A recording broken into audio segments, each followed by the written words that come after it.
नमस्कार दोस्तों, स्वागत है आप सभी का आपके अपने चैनल पर। दोस्तों, यहाँ पर हम आपके लिए लेकर आ चुके हैं एनटीएससी के लिए मोस्ट इम्पॉर्टेंट क्वेश्चन। तो यहाँ पर इस वीडियो के अंदर हम साइंस के कुछ इम्पोर्टेंट क्वेश्चन बताने वाले हैं। तो ये सेकंड वीडियो होगा। इससे पहले मैंने यानी कल जो क्लास ली थी उसके अंदर भी हमने इम्पोर्टेंट क्वेश्चन देखे थे। तो यहाँ पर भी हम इसके इम्पोर्टेंट क्वेश्चन देखने वाले हैं। साइंस का जो आपका एनटीएससी का एग्ज़ाम होने वाला है उसके लिए। तो आप जो है इसकी पीडीएफ डाउनलोड कर सकते हैं हमारे, यानी कि आपको मैंने दे दी है लिंक हमारे टेलीग्राम ग्रुप की, और आपको व्हाट्सएप ग्रुप की भी उसकी लिंक दे दी है डिस्क्रिप्शन में। वहाँ पर आपको पीडीएफ मिल जाएगा और आप गूगल पे सर्च कर सकते हैं rnstudymasala.com। ठीक है, आपको लिखना है गूगल पर rnstudymasala.com। आपको यहाँ पर सारे इंपॉर्टेंट क्वेश्चन, यहाँ पर आपको जो है टेस्ट भी मिलता है। ठीक है, टेस्ट यानी क्विज आपको मिलेगा, साथ में आपको मॉडल टेस्ट भी मिलेंगे, सब कुछ आपको मिलेगा RN स्टडी मसाला पर। ठीक है, तो यहाँ पर दोस्तों हम बात करते हैं एनटीएससी के कुछ इंपॉर्टेंट क्वेश्चन के बारे में। तो सेट का जो पेपर होने वाला है स्कॉलस्टिक एप्टीट्यूड टेस्ट, उसके लिए तो उसके अंदर साइंस में जो आपके 40 मार्क्स की साइंस आती है। ठीक है, यहाँ पर इस क्लास के अंदर 20 यानी 20 क्वेश्चन के लिए बात करने वाले हैं। 20 ऐसे महत्वपूर्ण क्वेश्चन जो कि आपके एग्जाम में पूछे जाते हैं। तो दोस्तों, आगे बढ़ने से पहले अगर आपने अभी तक इस चैनल को सब्सक्राइब नहीं कर रखा है तो आप दोस्तों अभी चैनल को सब्सक्राइब कर लीजिए। यहाँ पर आपको इंपॉर्टेंट क्वेश्चन मिलेंगे, साथ में घंटी को भी प्रेस करना है, नोटिफिकेशन बेल को प्रेस करना है, और आपको हमारे टेलीग्राम चैनल को ज्वाइन कर लेना है। टेलीग्राम चैनल का लिंक इसी वीडियो के नीचे डिस्क्रिप्शन में है, या फिर आप देखिएगा सर्च कीजिएगा सक्सेस स्टडी एजुकेशन, वहाँ पर आपको टेलीग्राम मिल जाएगा। ठीक है, अब यहाँ पर दोस्तों बात करते हैं इंपॉर्टेंट क्वेश्चन के बारे में। तो आप सभी के लिए पहला क्वेश्चन होने वाला है। पहला क्वेश्चन है कि लेंस की शक्ति का मात्रक होता है। लेंस आपने पढ़े होंगे, लेंस की शक्ति का मात्रक बताना है। लेंस की शक्ति का मात्रक क्या होता है तो आपने पहले पढ़ चुका है। लेंस की शक्ति का मात्रक होता है दोस्तों डायोप्टर। क्या होता है? डायोप्टर, यानी कि ऑप्शन नंबर ए हमारा करेक्ट आंसर होगा। सभी विद्यार्थी बहुत ही बढ़िया आंसर दे रहे हैं। डायोप्टर जिस विद्यार्थी ने आंसर दिया है, यानी ए जिसने आंसर दिया है, उनका आंसर करेक्ट होगा। आगे बढ़ते हुए नेक्स्ट क्वेश्चन की तरफ। 8 400 400 400, जी हाँ, याद कर लीजिए व्हाट्सएप नंबर, क्योंकि अब चाहे आपका मैथ का सवाल हो या फिजिक्स केमिस्ट्री बायोलॉजी का, आपके हर डाउट्स हर क्वेश्चन का मिलेगा तुरंत वीडियो सॉल्यूशन, वो भी आपका सीधा व्हाट्सएप पर। बस अपने फोन में डाउटनेट का 8 400 400 400 का व्हाट्सएप नंबर सेव कर लीजिए और चैट ओपन कीजिए, और आपका जो भी डाउट हो उस क्वेश्चन का फोटो क्लिक करना है, उसे क्रॉप करना है, और 5 सेकंड में आपको उसका वीडियो सॉल्यूशन मिल जाएगा। क्लास 6 से क्लास 12 तक IIT JEE NEET CBSE board और अन्य सभी स्टेट बोर्ड के बच्चों के लिए। तो देर किस बात की, अभी जाइए और 8 400 400 पर अपना सवाल व्हाट्सएप कीजिए और अपने सभी डाउट्स को आउट कीजिए। लिंक डिस्क्रिप्शन में दिया गया है। की तरफ हम आगे बढ़ रहे हैं। नेक्स्ट हमारा प्रश्न है, अगला प्रश्न है क्वेश्चन नंबर सेकंड। अंतरिक्ष यात्री को आकाश दिखाई देता है, यानी कि जो अंतरिक्ष में जो यात्री जाते हैं उनको आकाश किस किस कलर का दिखाई देता है?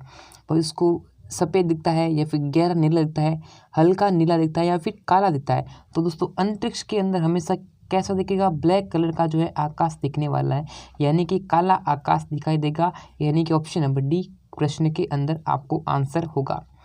आगे बढ़ते हैं, और आगे बढ़ने से पहले बता दूं कि join our Telegram channel, click here.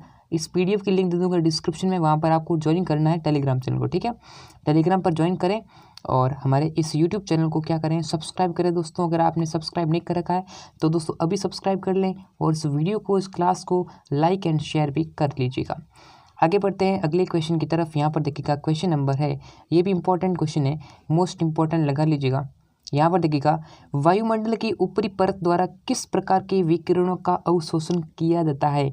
यानी कि हमारे जो लिए जो यानी कि जो ओजोन परत थी उससे जो हानिकारक जो भी यानी निकलती है पराबैंगनी किरणें, वो इसके बारे में बात हो रही है। वायुमंडल की ऊपरी परत, यानी दोस्तों ऊपर वाली परत है, उसके किस प्रकार के विकिरणों का अवशोषण होता है? तो वो होती है दोस्तों पराबैंगनी किरणें। कौन सी किरण दोस्तों? यानी कि ओजोन परत। कौन सी परत दोस्तों? ओजोन परत द्वारा। ठीक है, ये चीज़ इंपॉर्टेंट है। ओजोन परत यहाँ पर जो है पराबैंगनी किरण से क्या होती है? रक्षा करती है। तो पराबैंगनी किरण हमारा क्या होगा? करेक्ट उत्तर होगा। आगे बढ़ते हैं अति महत्वपूर्ण क्वेश्चन की तरफ। दीर्घदृष्टि वाले व्यक्ति के लिए निकटतम बिंदु है, यानी कि दीर्घ एक दोस्त होता है, यानी कि निकट दृष्टि दोष।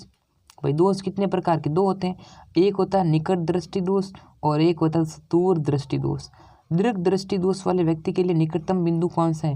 मतलब कि जैसे किसी का निकट दृष्टि दोष है तो निकट में, यानी कि यानी कि यहाँ पर मैं पूछा है कि दीर्घ दृष्टि वाले जो व्यक्ति है उसके लिए निकटतम बिंदु कितना होगा दोस्तों, 25 होगा, 25 सेंटीमीटर, ठीक है, 25 सेंटीमीटर से कम होगा। अब दोस्तों अगर किसी को यानी कि किसी का आई टेस्ट करा रहे हैं या फिर किसी को साफ नहीं दिख रहा है तो क्या है कि आप जो है अपने स्केल है आपके पास, तो आप देखिएगा 25 सेंटीमीटर से दूर देखिएगा, आपको वो थोड़ा बहुत क्लियर नहीं दिखने लगेगा। ये चीज़ आप नोट करके देखना है, ठीक है दोस्तों। आगे बढ़ते हैं। आर्द्रता का मापन किससे किया जा सकता है, यानी कि जो आर्द्रता होता है उस आर्द्रता को किस में मापा जा सकता है, तो ये भी इम्पोर्टेंट क्वेश्चन बना है दोस्तों, यानी प्रीवियस ईयर के एग्जाम्स में। आर्द्रता का मापन किससे किया जा सकता है, तो दोस्तों यहाँ पर जो है वो किया जा सकता है हाइग्रोमीटर से दोस्तों। किससे? हाइग्रोमीटर, यानी कि ऑप्शन नंबर डी करेक्ट उत्तर होगा। इसी तरह से आगे बढ़ते हैं दोस्तों नेक्स्ट क्वेश्चन की तरफ। ध्वनि की गति सबसे तेज़ किसके अंदर होती है, यानी कि जो ध्वनि है वो सबसे ज़्यादा वो किस में मतलब यानी कि सुनाई दे सकती है, यानी कि जो ध्वनि होती है, साउंड होती है, उसकी जो गति है सबसे तेज़ किसके अंदर होती है। तो जल्दी बताइए दोस्तों आंसर, जल्दी से दोस्तों कमेंट करिएगा आंसर। तो दोस्तों सबसे अधिक जो होती है वो होती है दोस्तों मिरर के अंदर, यानी कांच में जो है वो ध्वनि की गति सबसे अधिक होती है। ऑप्शन नंबर सी जो है वो करेक्ट उत्तर होगा दोस्तों। आगे बढ़ते हैं नेक्स्ट हमारे क्वेश्चन, और ये बहुत इंपॉर्टेंट, बहुत सारे एग्जाम्स में प्रश्न पूछा गया है। एक परमाणु के 3 आधारभूत अवयव कौन कौन से हैं, परमाणु के 3 आधारभूत अवयव बताने हैं। तो दोस्तों ये दोस्तों आपके लिए उम्मीद करूंगा कि सभी विद्यार्थी इसका करेक्ट आंसर दीजिएगा। प्रोटॉन, न्यूट्रॉन तथा इलेक्ट्रॉन, ये हमारा क्या होगा, आंसर होगा दोस्तों, यानी ऑप्शन नंबर बी करेक्ट उत्तर है, ठीक है। चलिए दोस्तों आगे बढ़े नेक्स्ट क्वेश्चन की तरफ। इनमें से कौन सी एक परमाणु वाली गैस है, यानी कि आपको बताना है गैस का नाम जो कि कौन सी हो, परमाणु वाली गैस हो। तो दोस्तों कौन सी जो है एक परमाणु वाली गैस है, एक ऑप्शन यहाँ पर रह रही है, देखिएगा option number first oxygen, neon, nitrogen या फिर फ्लूओरिन। तो जल्दी दोस्तों 8वें प्रश्न का करेक्ट उत्तर दीजिएगा। तो यहाँ पर दोस्तों होगा यानी कि नियॉन, यानी ऑप्शन नंबर बी हमारा उत्तर होगा दोस्तों। आगे बढ़ते हैं। वाणिज्य में टेरिलीन कहा जाने वाला पदार्थ कौन सा, यानी कि जो आपने देखा है 8वीं क्लास के अंदर आपने पढ़ा है कि भाई टेरिलीन किसे कहा जाता है, ठीक है, मतलब कौन सा पदार्थ होता है। तो टेरिलीन जो होता है एक दोस्तों क्या होता है, एक कृत्रिम रेशा होता है, ठीक है, एक जो है वो कृत्रिम रेशा होता है। अब कृत्रिम रेशा और प्राकृतिक रेशा इसके बारे में पता है ना, ठीक है। चलिए दोस्तों कुछ विद्यार्थी कमेंट्स करें सर ये एनटीसी के लिए कौन से राज्य की कौन से स्टेट की क्लास है। अरे साइंस सभी के लिए समान ही आती है, आप चाहे किसी भी स्टेट से हैं, चाहे आप किसी भी यूनियन टेरिटरी से हैं, किसी भी केंद्र शासित प्रदेश या फिर दोस्तों राज्य से, सभी के लिए क्लास जो है वो सभी के लिए समान रूप से चल रही है और सभी के लिए आपके लिए इम्पोर्टेंट क्लास है, ठीक है ना दोस्तों। किसी भी राज्य का विद्यार्थी इस क्लास को देख सकता है। प्राकृतिक गैस का मुख्य घटक है दोस्तों, प्राकृतिक गैस जो होती है यानी उसका जो है मुख्य घटक, जो नेचुरल यानी कि गैस उसका जो है मुख्य घटक कौन सा है दोस्तों, बताइए दोस्तों जल्दी से। नेचुरल गैस का मुख्य घटक दोस्तों, ठीक है, जल्दी से दोस्तों करेक्ट उत्तर देने की कृपा करें इस क्वेश्चन का। प्राकृतिक गैस का जो मुख्य घटक है वह हो जाएगा दोस्तों, क्या होगा, मीथेन दोस्तों, क्या होगा, ये मैंने पहले ही बताया रखा आपको, मीथेन जो है वो करेक्ट उत्तर होगा। इसी तरह से आगे बढ़ते हैं। बायोगैस का मुख्य घटक, बायोगैस दोस्तों क्या होती है, गोबर गैस होती है, उसका जो है मुख्य घटक बताइए दोस्तों। बायोगैस का जो मुख्य घटक भी क्या होगा, मीथेन ही होगा दोस्तों, क्या होगा, इसका भी आंसर क्या है, मीथेन ही आएगा। तो जल्दी से दोस्तों क्लास को लाइक शेयर कर लीजिएगा, सब्सक्राइब भी कर लीजिएगा।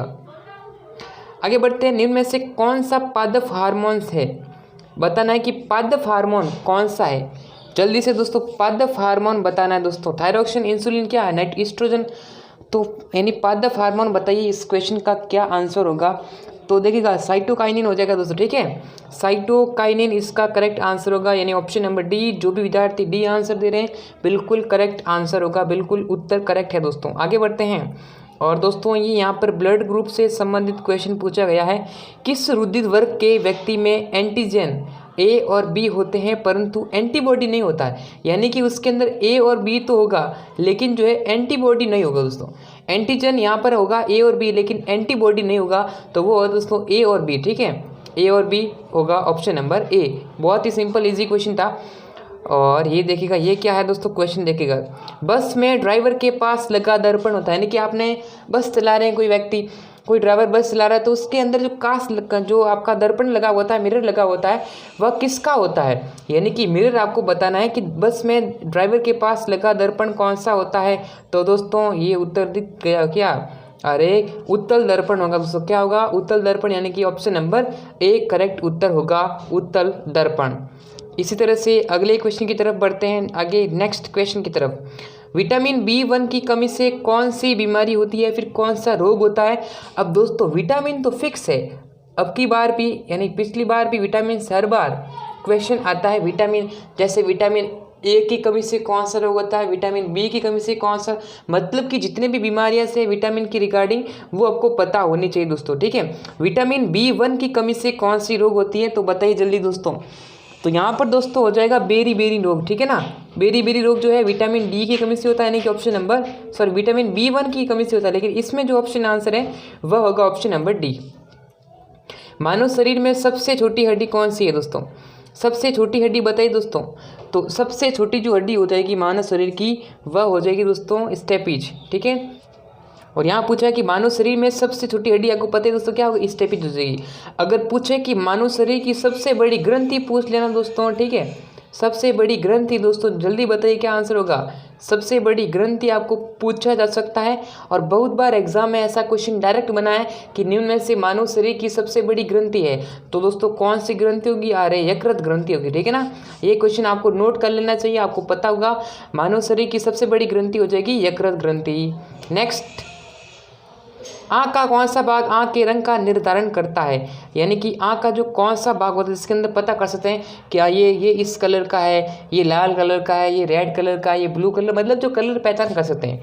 तो आँख का ऐसा कौन सा भाग है दोस्तों, जल्दी से करेक्ट आंसर दीजिएगा।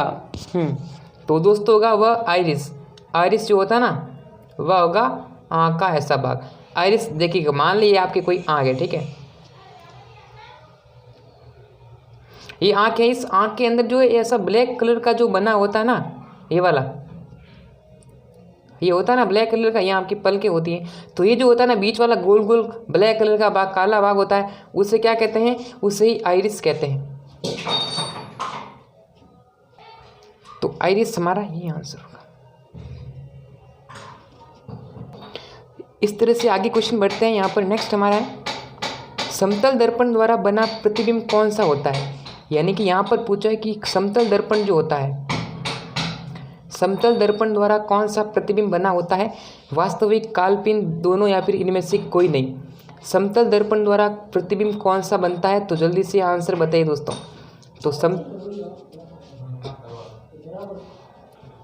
तो इसके अंदर होगा दोस्तों काल्पनिक। नेक्स्ट क्वेश्चन दोस्तों देखिएगा, रात में तारे क्यों चमकते हैं। रात के अंदर आपको पता है कि तारे जो है वो किस तरह चमकते हैं, तो मैंने बताया जो प्रकाश का जो अपवर्तन होता है, प्रकाश का अपवर्तन, उसके कारण जो है रात में तारे हैं वो चमकते हैं, तो अनेक अपवर्तन के कारण। सबसे हल्का तत्व कौन सा है, सबसे हल्का तत्व दोस्तों बताना है, तो सबसे हल्का तत्व कौन सा होगा। तो सबसे हल्का तत्व होता है वो होता है हाइड्रोजन, यानी कि ऑप्शन नंबर सी। गोबर गैस संयंत्र का आविष्कार किसने किया था, यानी कि गोबर गैस से उस संयंत्र जो लगा होता है ना उसका जो आविष्कार किसने किया था, सर्वप्रथम बताना है। आविष्कार से संबंधित प्रश्न पूछा गया है, तो दोस्तों आविष्कार जो हो जाएगा वह हो जाएगा CB देसाई ने किया था, option number A correct answer होगा। निम्न में से किस में स्टार्च की मात्रा सर्वाधिक पाई जाती है, यानी कि किस में स्टार्च की मात्रा जो है वो सर्वाधिक सबसे अधिक पाई जाती है, तो वह हो जाएगा दोस्तों, यानी कि चावल के अंदर जो है वो सर्वाधिक जो है स्टार्च की मात्रा पाई जाती है, यानी कि ऑप्शन नंबर बी करेक्ट उत्तर हो जाएगा। आगे बढ़ते हैं, ओजोन के एक अणु में कितने परमाणु होते हैं, तो ओजोन होता है, ओजोन के अंदर एक अणु में 3 परमाणु होते हैं, कितने होते हैं, 3 परमाणु पाए जाते हैं, यानी कि option number C correct answer है। पुरुष में प्राथमिक यौन अंग कौन सा होता है, तो मैंने आपको पहले ही बता दिया इस क्वेश्चन का आंसर, तो यहाँ पर जो हो जाएगा वृषण, ठीक है, ये हमारा option number D correct answer हो जाएगा। ओम के नियम के अनुसार यदि करंट 1 बढ़ता है तो संभावित यानी अंतर V स्थिर रहता है, यानी कि अगर करंट 1 बढ़ेगा और जो V अंतर है वो स्थिर रहेगा तो उसमें क्या होता है, अभी ओम का नियम क्या, ओम का नियम आपने पढ़ा होगा। ओम का नियम क्या होता है, ओम का नियम होता है V बराबर IR। तो V बराबर IR पढ़ा आपने। जब एक करंट बढ़ेगा और दूसरा जो है वो स्थिर रहेगा तो जो उसमें क्या होता है, हमेशा प्रतिरोध जो होता है वो कम हो जाता है। क्या होता है, उसमें प्रतिरोध कम होता है। तो इस तरह से हमारा आंसर जो है वह हो जाएगा। ठीक है, प्रतिरोध जो है वह कम होता है।